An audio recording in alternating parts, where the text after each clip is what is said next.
अस्सलाम वालेकुम बच्चों। आज 8th स्टैंडर्ड इंग्लिश के एक नए लेसन के साथ आपके सामने हाजिर हैं। मैं Ansari Rashid Akhtar 8th standard English के एक नए लेसन के साथ। ये वीडियो मुंबई महानगर पालिका की वर्चुअल क्लास की तरफ से पेश किया जा रहा है। चलिए शुरू करते हैं आज का हमारा टॉपिक।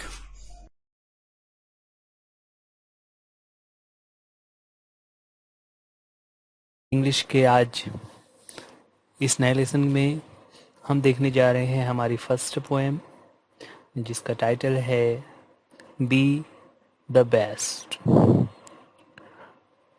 ये video 8th standard Urdu medium students के लिए सब्जेक्ट इंग्लिश। आज का हमारा पहला टॉपिक बी द बेस्ट। मैं Ansari Rashid Akhtar. Be the best अपने आप में एक बहुत ही कैची वर्ड है ना। टाइटल सुनकर ही हमें ऐसा तजस्सुस होता है कि ये क्या कहना चाह रहे हैं। B the best. बच्चों, बी ये एक वर्ब है और बेस्ट जो है आप जानते हैं सुपरलेटिव फॉर्म ऑफ गुड के सिर्फ हमें अच्छा नहीं बनना है बल्कि बेस्ट बनना है। लेसन की शुरुआत से पहले हम वार्मिंग अप एक्टिविटीज़ देखते हैं। वार्मिंग अप एक्टिविटीज़ में पहला सेक्शन है चिट चैट का, जिसमें हम देखने वाले हैं कुछ नई चीज़ें। चिट चैट के बारे में बच्चों आप ध्यान रखें कि चिट चैट के जो क्वेश्चंस होते हैं आपको उसे राइटिंग में लिखने की मशक करनी है। ऐसा करने से आपका राइटिंग स्किल इम्प्रूव होगा। Question, have you got a prize in any competition, है ना। क्या आपको किसी कंपटीशन में कभी प्राइज मिला है?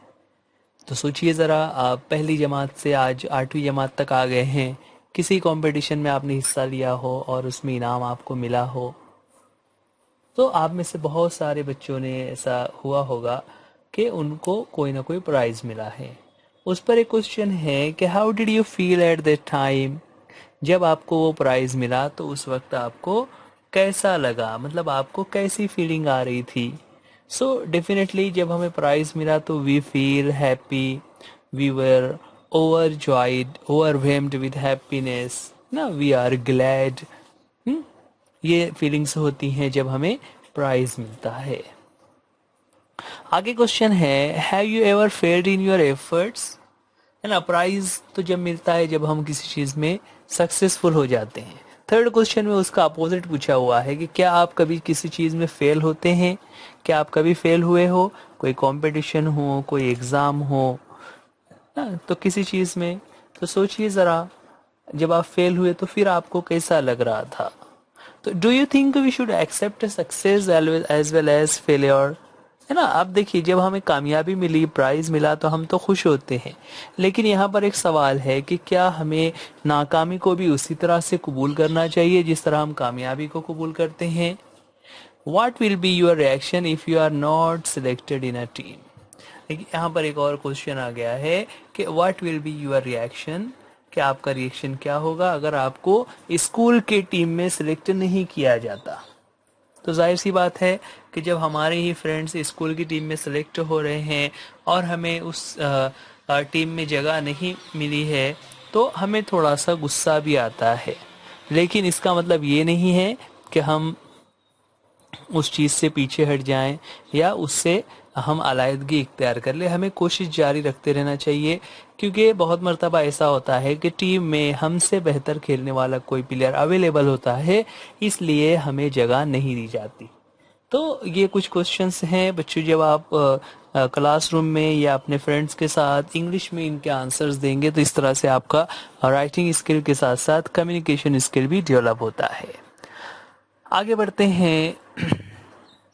एक और एक्टिविटी दिया हुआ है, read aloud the following sets of words, है ना। यहाँ पर हमारे सामने कुछ वर्ड्स आने वाले हैं, वो हमें रीड अलाउड करना है, तेज आवाज में पढ़ना है। पहला सेट हमारे सामने है जिसमें 4 वर्ड्स हमारे सामने आ गए हैं, river, stream, C, ocean.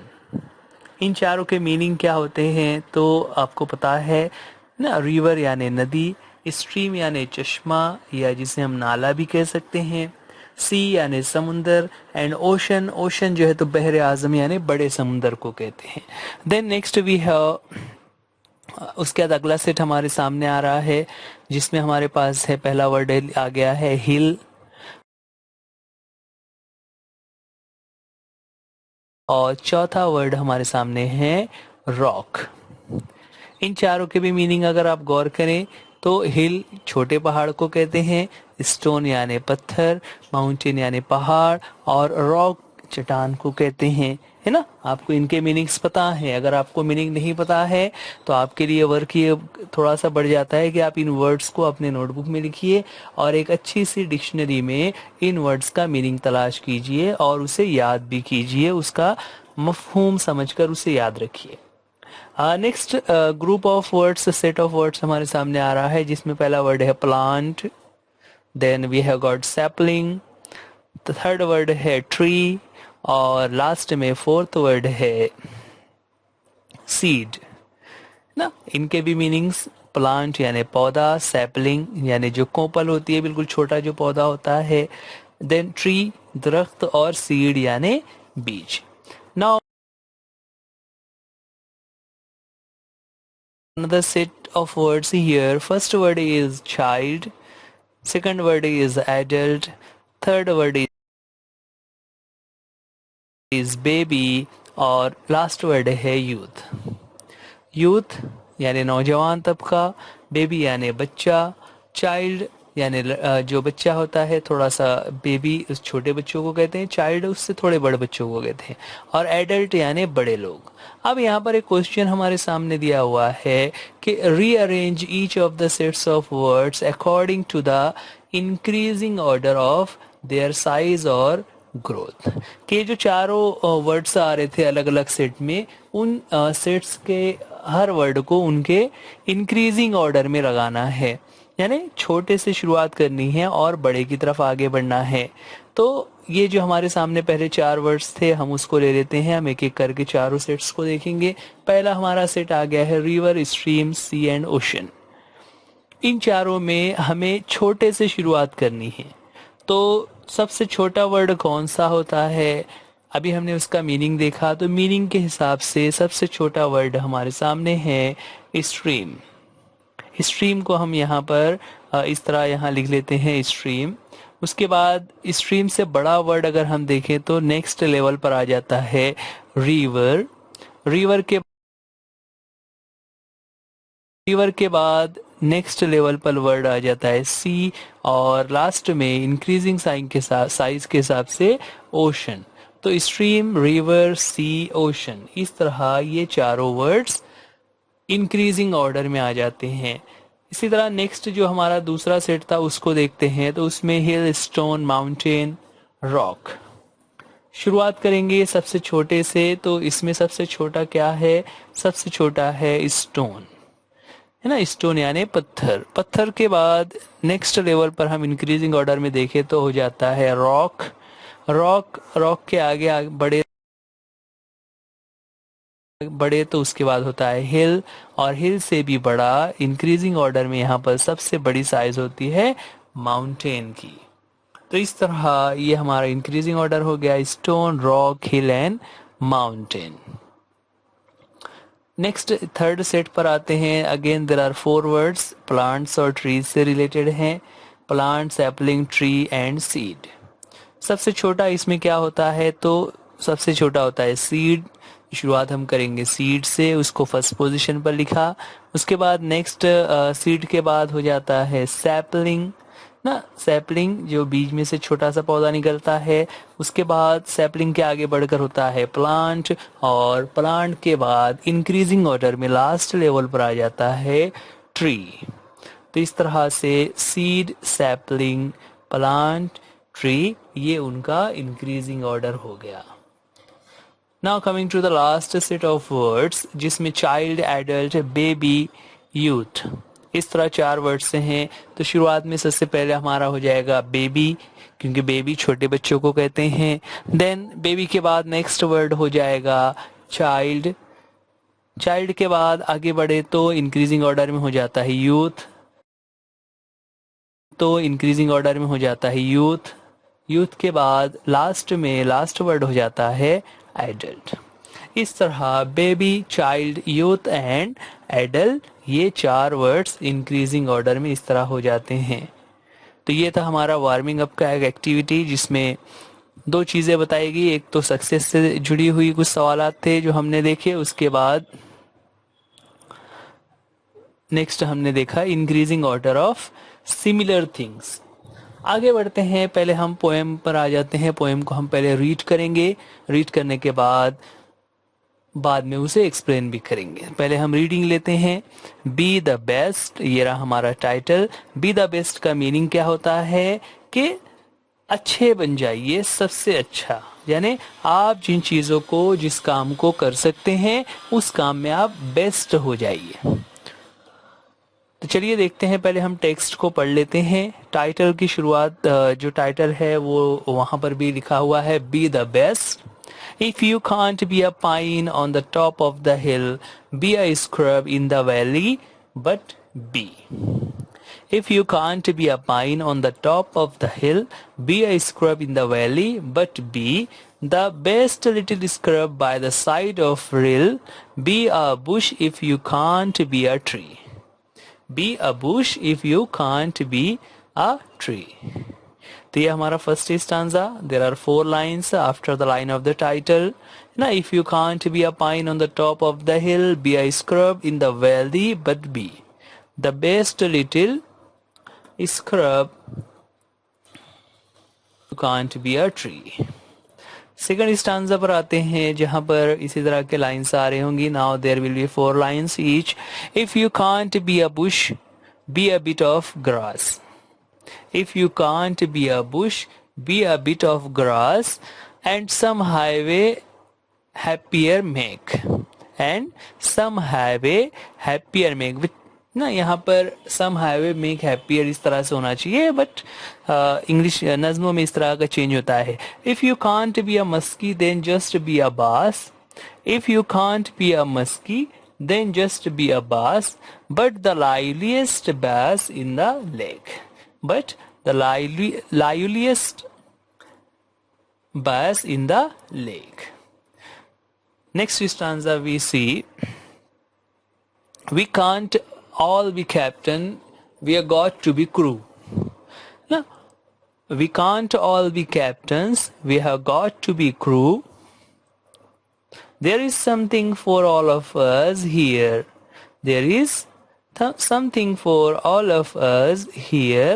There is big work to do and there's lesser to do.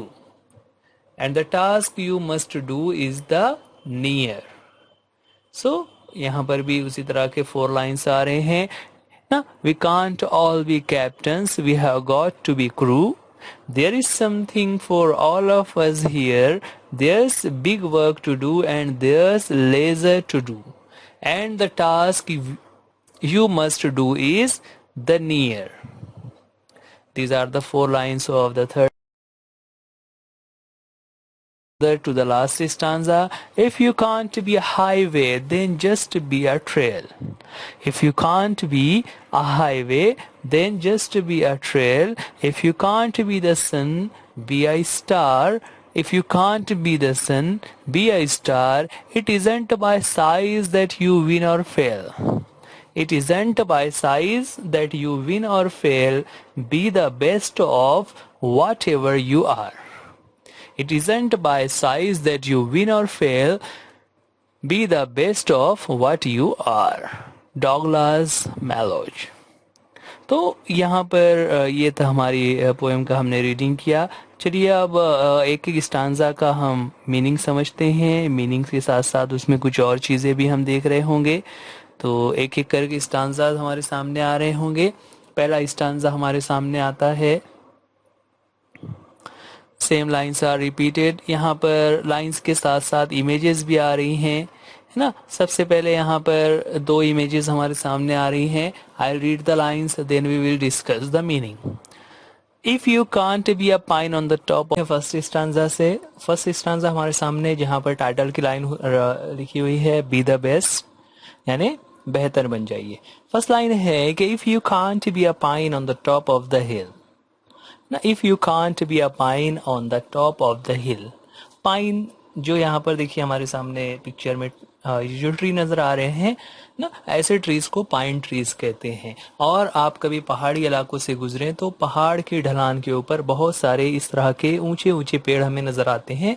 तो उसके बारे में है कि if you can't be a pine on the top of the tree, कि अगर आप पहाड़ के ऊंचाई पर पाइन ट्री की तरह नहीं बन सकते, be a scrub in the valley but be, तो फिर आप एक स्क्रब बन जाइए। स्क्रब जैसा कि नीचे की तस्वीर में हमें नजर आ रहा है, छोटी छोटी सी झाड़ियां हमें नजर आ रही हैं, इन्हें स्क्रब कहा जाता है ना। तो अगर आप पहाड़ के ऊंचाई पर ऊंचे दरख्त की तरह नहीं बन सकते तो आप छोटी घास या छोटी झाड़ियों की तरह बन जाइए, लेकिन लास्ट में कहते हैं बट बी, लेकिन आप कुछ ना कुछ जरूर बनिए। यानी आप किसी ऐसा ना हो कि आप अगर दरख्त नहीं है तो आप कुछ भी ना रहें, चाहे जो भी हो आप अपने आप को बाकी रखिए ना। बी, नेक्स्ट लाइन है the best little scrub by the side of the rail, है ना। और फिर आप स्क्रब बन रहे हैं तो कैसा बन जाइए, बेस्ट लिटिल स्क्रब, छोटी छोटी झाड़ियां जो कि रील के साइड्स में होती है ना। रील कहते हैं इस तरह के चश्मे को, जो पानी के चश्मे बह रहे होते हैं उसके अतराफ में जो झाड़ियां होती हैं ना, उसे उसके बारे इन झाड़ियों के बारे में कहा गया, B the best little scrub by the side of the reel, कि आप इस तरह से जो पानी के झरने होते हैं या नाले होते हैं, है ना, चश्मे होते हैं, उसके गिर्द जो छोटी छोटी झाड़ियां होती हैं वैसा बन जाइए। B a Bush if you can't be a tree, है ना। अगर आप एक पेड़ नहीं बन सकते तो आप एक झाड़ियों का झुंड ही बन जाइए, आप बुश बन जाइए ना। बुश यानी झाड़ियां, जो छोटे, जो मतलब जिसे हम छोटे पेड़ की तरह जो होते हैं उसे बुश कहते हैं। तो यहाँ पर कहने का मतलब ये कि अगर आप बहुत बड़े नहीं बन सकते तो आप छोटे ही रहिए, लेकिन उस छोटे रहने के साथ साथ आप अपने अंदर एबिलिटी बढ़ाइए और अपने आप में बेस्ट हो जाइए। ये हमारा फर्स्ट स्टांजा, जहां पर हम देख रहे हैं there are 4 lines in the first stanza. और इस फर्स्ट स्टांजा में अगर हम गौर करें तो यहाँ पर हमें राइमिंग वर्ड्स नजर आते हैं। राइमिंग वर्ड्स कहाँ पर हैं, तो हम देख रहे हैं जो ना बच्चों, ये जो बी द बेस्ट लिखा हुआ है वो तो टाइटल की लाइन है, फर्स्ट लाइन उसके नीचे है। तो फर्स्ट लाइन का लास्ट वर्ड है हिल, और उसका राइमिंग वर्ड जो थर्ड लाइन में है rill. Hill and drill they are rhyming words. इसी तरह सेकंड और फोर्थ लाइन में है बी ट्री, ये दोनों भी राइमिंग वर्ड्स हैं। तो हमारे राइमिंग वर्ड्स किस तरह से बन गए, पहली और तीसरी लाइन में हिल रिल, और दूसरी और चौथी लाइन में बी ट्री। आगे बढ़ते हैं सेकंड स्टांजा पर। सेकंड स्टांजा की लाइन से है if you can't be a bush be a bit of grass ना। अभी फर्स्ट स्टांजा में कह रहे थे कि अगर आप पेड़ नहीं बन सकते, if you can not be a tree B a Bush. अब यहाँ पर उससे भी नीचे कह रहे हैं कि if you can't be a bush, अगर आप बुश नहीं बन सकते हो so be a bit of grass, तो आप घास ही बन जाइए। कौन सी घास, सम हाईवे हैप्पियर मेक ना, ऐसी घास जो हाईवेज के किनारे होती हैं। और उन हाईवेज के किनारे की जो घास होती है उसकी वजह से जो हाईवे होता है वो खूबसूरत नजर आ रहा होता है। आगे थर्ड लाइन में है कि इफ यू कांट बी अ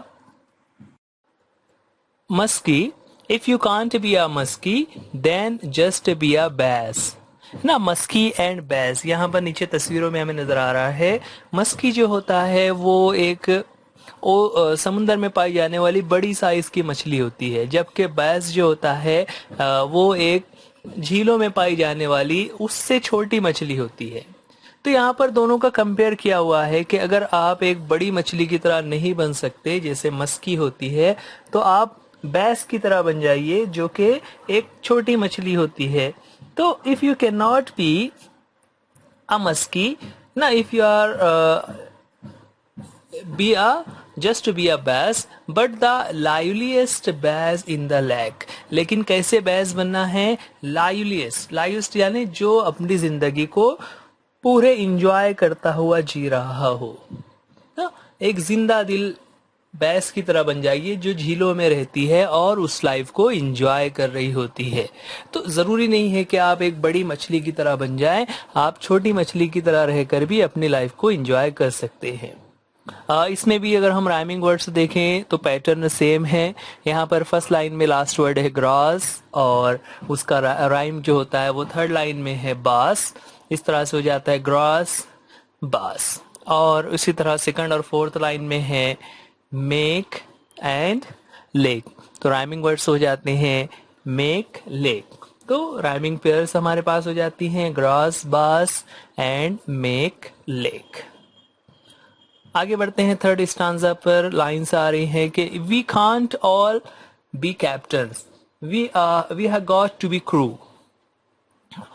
ना। जैसे यहाँ पर तस्वीर में नजर आ रहा है कि एक टीम है और उसका एक कैप्टन है, और अगर ऐसे में सभी लोग चाहें कि वो कैप्टन बन जाए तो ऐसा नहीं हो सकता ना।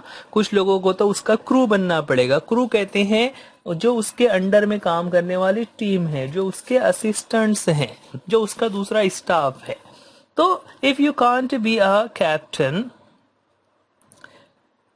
you have got to be a crew ना। we can't all be captains, we have got to be crew, there is something for all of us here। और हर एक के लिए अपनी अपनी कुछ जिम्मेदारियां हैं, यानी सबके लिए अपना अपना काम है। सब लोग कैप्टन नहीं बन सकते, सब लोग लीड नहीं कर सकते, बल्कि कुछ लोगों को कैप्टन के अंडर में काम करना होता है। There's big work to do and there's lesser to do ना। लेजर लेस से बना हुआ है, मतलब नीचे उसका मीनिंग दिया हुआ है अनइम्पोर्टेंट, यानी गैर अहम काम। गैर ऐसा लगता है कि ये बहुत इंपॉर्टेंट काम नहीं है, लेकिन उसके बारे में है the task you must do is the near. लेकिन जो टारगेट, जो टास्क आपको दिया हुआ है, जो आपके पास काम है, आपको उस काम को करना है। तो चाहे वो दिखने में बड़ा काम हो या छोटा काम हो। मिसाल के तौर पर अगर हम किसी भी चीज, जैसे एक क्रिकेट का मैच होता है तो उसमें 11 प्लेयर्स होते हैं। कुछ प्लेयर्स को ना बॉलिंग मिलती है ना बैटिंग मिलती है, लेकिन टीम में वो फिर भी अपना पार्ट अदा कर रहे होते हैं। वो फील्डिंग कर रहे होते हैं, वो कैच पकड़ रहे होते हैं, वो बॉल को थ्रो कर रहे होते हैं। बज़ाहिर ये काम इतना इम्पोर्टेंट नहीं है, लेकिन टीम के लिए ये काम जरूरी है ना। चलिए यहाँ पर राइमिंग वर्ड्स देखते हैं। फर्स्ट और थर्ड लाइन में है crew and do, they are rhyming words. इसी तरह सेकंड और फोर्थ लाइन में है here and near. Here and near इस तरह से हमारे पास दो पेयर से बन जाती है, फर्स्ट और थर्ड लाइन की और सेकंड और फोर्थ लाइन की। नेक्स्ट स्टांजा है if you can't be a highway then just be a trail ना। Another two things are described here, two things are compared. कौन सी दो चीजें हैं? पहला है हाईवे एंड ट्रेल। हाईवेज हमें पता है कि जो बड़ी सड़कें होती है, जो दूर दराज के शहरों को जोड़ने का काम कर रही होती है ना, वो चौड़ी में उसकी चौड़ाई भी ज्यादा होती है, लंबाई भी ज्यादा होती है, और उसे उस तरह से अच्छे तरीके से तामीर भी किया जाता है। लेकिन ट्रेल की अगर हम बात करें, ट्रेल यानी पगडंडी वाला कच्चा रास्ता, तो ना तो वहां पर सही से रास्ता बना हुआ होता है ना ट्रेल में, ना तो उसमें पक्की सड़कें बनी होती हैं, और उसकी चौड़ाई भी कम होती है। तो यहाँ पर कह रहे हैं कि if you can't be a highway, अगर आप हाईवे नहीं बन सकते, यानी आप हाईवे की तरह वसी व अरीज या बड़े नहीं बन सकते, तो आप एक ट्रेल ही बन जाइए, एक छोटा सा रास्ता बन जाइए जिससे लोगों को सहूलत हो रही हो। If you can't be the sun, be a star है ना। Another comparison here, if you can't be a sun, अगर आप सूरज नहीं बन सकते तो आप एक स्टार बन जाइए, आप एक तारा ही बन जाइए। If it isn't bye size that you win और फेल। देखिए अब यहाँ पे जो last most important central idea of the poem जिसे हम कह सकते हैं, it isn't bye size that you win और फेल, के विन और फेल का जो नजरिया है वो साइज पर मुनहसिर नहीं होता। यानी आप बहुत बड़े हैं तभी आप सक्सेसफुल हैं ना, आपके पास बहुत सारी चीजें हैं, आपके पास बहुत बड़ा ओहदा है, माल दौलत है ना, आपके पास प्रॉपर्टीज है ना, आपके पास बहुत बड़ी जॉब है, आप अपने कंपनी में मैनेजर है, समथिंग लाइक दैट। इसका मतलब ये हुआ कि आप सक्सेस है, ऐसा नहीं होता। बल्कि सक्सेस क्या होती है? Be the best whatever you are. Success कब है? जब आप बेस्ट हो जिस पोजीशन पर भी आप हो, चाहे आप एक असिस्टेंट हो, चाहे आप क्लर्क हो, चाहे आप ऑफिस में काम कर रहे हो, चाहे आप किसी बड़ी पोस्ट पर हो, आप जिस पोस्ट पर भी है आप अपने आप में बेस्ट हो जाइए। यही दरअसल सक्सेस की निशानी है। तो हमारी पोएम का पूरा मकसद ये था। यहाँ पर पोएट ने बहुत सारी चीज़ों को कंपेयर किया और ये बताया कि साइज मीनिंग नहीं रखता बल्कि परफॉर्मेंस मीनिंग रखता है। लास्ट स्टांजा में राइमिंग वर्ड्स हमारे सामने उसी पैटर्न में है। फर्स्ट एंड थर्ड लाइन यहाँ पर वर्ड्स हैं हमारे सामने ट्रेल फेल ना, ट्रेल फेल ये दोनों राइमिंग वर्ड्स हैं। इसी तरह सेकंड और फोर्थ लाइन में है स्टार आर, तो ये दो राइमिंग पेयर्स हमारे सामने। लास्ट में पोएट का नाम लिखा हुआ है डॉगलस मैलॉच, जिन्होंने ये बहुत ही अच्छी पोएम हमारे लिए लिखी। अब पोएम के बच्चों आपके लिए काम ये रहेगा कि अगर हम क्लास में होते तो आप बच्चों से ये पोएम रीडिंग करने के लिए कहते, लेकिन चूंकि अभी तो हम आपको नहीं सुन सकेंगे, इसलिए हम सपोज करते हैं कि आप अपने तौर से इस पोएम की रीडिंग ज़रूर करेंगे। पोएम के एक्सप्लेनेशन के बाद अब आते हैं हम इंग्लिश वर्कशॉप में। यहाँ पर इंग्लिश वर्कशॉप में बहुत सारे क्वेश्चंस हैं, उसमें से कुछ क्वेश्चंस यहाँ पर हम अटेम्प्ट करेंगे आपके सामने जो इम्पोर्टेंट है। सबसे पहला यहाँ पर जो हमारे सामने क्वेश्चन आ रहा है, read the words and names given below and put the big sized और bigger ones in the big circle and the smaller ones in the small circle. तो यहाँ पर दो सर्कल्स हमारे सामने हैं, एक बिग सर्कल है एक स्मॉल सर्कल है, और ऊपर बॉक्स में हमारे सामने कुछ वर्ड्स आ रहे होंगे। तो जो वर्ड्स आ रहे होंगे हमें उसके साइज के हिसाब से जो बिग नेम्स होंगे उसको बिगर में रखना है और जो स्मॉल साइज के होंगे उसे स्मॉल सर्कल में रखना है। जिससे यहाँ पर हमारे सामने पहला वर्ड आ गया हुआ है मस्की। मस्की एक फिश का नाम है, अभी हम पढ़ रहे थे। मस्की जो है वो एक बिगर साइज की फिश होती है जो समुद्रों में पाई जाती है, तो इसलिए हम इस वर्ड मस्की को बिगर सर्कल में यहाँ पर रख देते हैं। इस तरह से हमने मस्की को यहाँ पर लिख दिया। नेक्स्ट वर्ड हमारे सामने है tree. Tree is again a big thing ना, पेड़ बड़ा ही होता है साइज में, इसलिए उसे भी बिग सर्कल में लिखना होगा ट्री। उसके बाद नेक्स्ट वर्ड हमारे सामने आता है पाइन। पाइन अभी हम लोग जब देख रहे थे पोएम में आ रहा था, तो ये भी ट्रीज को ही कहते हैं जो बड़े होते हैं, इसलिए उसे बिग में ही रखना पड़ेगा पाइन, जो कि टाइप ऑफ ट्रीज है। उसके बाद लेक ना, लेक पानी का एक बड़ा जरिया होता है ना, one of the big water resources होता है लेक, तो उसे भी बिग में लिखना होगा। देन नेक्स्ट आ गया है बास। बास जो है वो मस्की के मुकाबले में एक स्मॉल फिश है, इसलिए उसे हम लोग यहाँ पर स्मॉल सर्कल में रखेंगे जहाँ पर छोटी चीजों को हमें रखना है। नेक्स्ट वर्ड हमारे सामने आता है बुश। बुश जो होता है ये झाड़ियों को कहते हैं जो कि ट्री के मुकाबले में छोटी चीज है, इसलिए उसे हम नीचे रख देंगे यहाँ पर स्मॉल सर्कल में बुश को। Then we have got highway. Highway अभी पोएम में आ रहा था, हाईवेज जो है वो बड़े होते हैं, इसलिए उसे बिग सर्कल में रखना होगा highway. Then we have got scrub. Scrub bush की तरह ही झाड़ियां होती हैं जो कि स्मॉल होती हैं, तो इस तरह से हो जाएगा scrub. Then we have got rill ना, रिल कहते हैं चश्मे को या पानी की नहर को जो कि लेक से छोटी होती है, इसलिए उसे हम यहाँ पर स्मॉल सर्कल में रखेंगे रिल। देन वी हैव गॉट सन। सन उसका कंपेयर किया हुआ था स्टार से, सन जो होता है वो बिगर होता है, इसलिए उसे बिग सर्कल में रखा गया। Then next word is star, और स्टार को हमने यहाँ पर छोटे सर्कल में रखना है क्योंकि स्टार जो है वो सन से छोटा होता है। Then trail. ट्रेल को कंपेयर किया था हाईवे से ना, ट्रेल यानी छोटा रास्ता पगडंडी, तो चूंकि वो स्मॉल होता है इसलिए हमने उसे स्मॉलर सर्कल में रखा हुआ है। तो इस तरह ये इंग्लिश वर्कशॉप का एक क्वेश्चन हमने लिया जहां पर इन दो चीजों को कंपेयर किया हुआ था, बिग और स्मॉल को, तो हमने उसे बड़े और छोटे सर्कल्स में रखा है। आगे बढ़ते हैं। नेक्स्ट क्वेश्चन है right an appreciation of the poem with the help of points given below.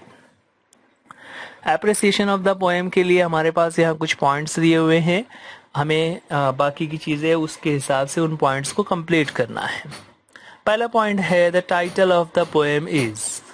Poem का टाइटल हमें बताना है। टाइटल ऑफ द पोएम, तो टाइटल क्या था? हमारे सामने टाइटल है बी द बेस्ट। उसके बाद आगे बढ़ते हैं। नेक्स्ट पॉइंट हम लेंगे the poem is written by. इस पोएम को किसने लिखा है? किसने लिखा है? तो अभी हम लोग पोएम पढ़ रहे थे, उसमें लास्ट में पोएट का नाम आ रहा था डॉगलस मैलोज।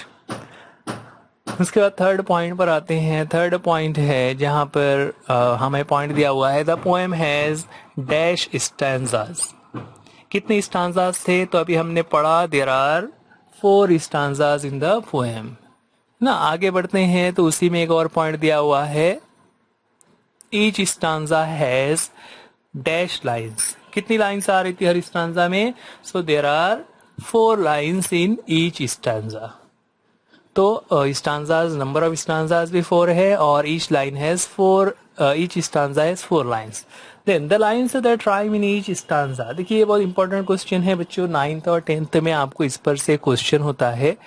यहाँ पर क्वेश्चन है कि कौन सी लाइन राइम हो रही थी। तो अभी हमने देखा कि हर स्टांजा में फर्स्ट एंड थर्ड और सेकंड और फोर्थ लाइन जो है वो राइम हो रही थी। तो यहाँ पर वही क्वेश्चन था the lines that rhyme in each stanza 1 and 3 and 2 and 4। Next question हमारे सामने है जहां पर पॉइंट दिया हुआ है कि the poet compares big things with ना। यहाँ पर बड़ी चीजों का कंपेयर किया हुआ है स्मॉल थिंग्स से ना। जो जो छोटी चीजें थी, जैसे वहां पर ट्री था तो उससे स्क्रब, स्टार और सन का स्टार से कंपेयर किया हुआ है। यहाँ पर पहले एक ब्लैंक दिया हुआ है और फिर आगे क्वेश्चन है dash is a repeated expression in the poem. एक ऐसा एक्सप्रेशन जो पोएम में बार बार रिपीट हो रहा था, कौन सा था? तो वो था if you can't B. If you can't B, ये एक्सप्रेशन बार बार पोएम में रिपीट हुआ है, कई मर्तबा पोएट ने उसे यूज किया हुआ है। Then the line I shall always remember is. बच्चों इस वीडियो के डिस्क्रिप्शन में नीचे एक गूगल फॉर्म है, आप उस फॉर्म को ओपन करेंगे, उसमें कुछ सवालात हैं, उन सवालात के जवाब दीजिए और वीडियो को लाइक ज़रूर कीजिए। तो बच्चों आज के लिए इस वीडियो में इतना ही। उम्मीद करते हैं ये लेसन आपको समझ आ गया होगा। वीडियो देखने के लिए थैंक यू। अल्लाह हाफिज, गुड बाय।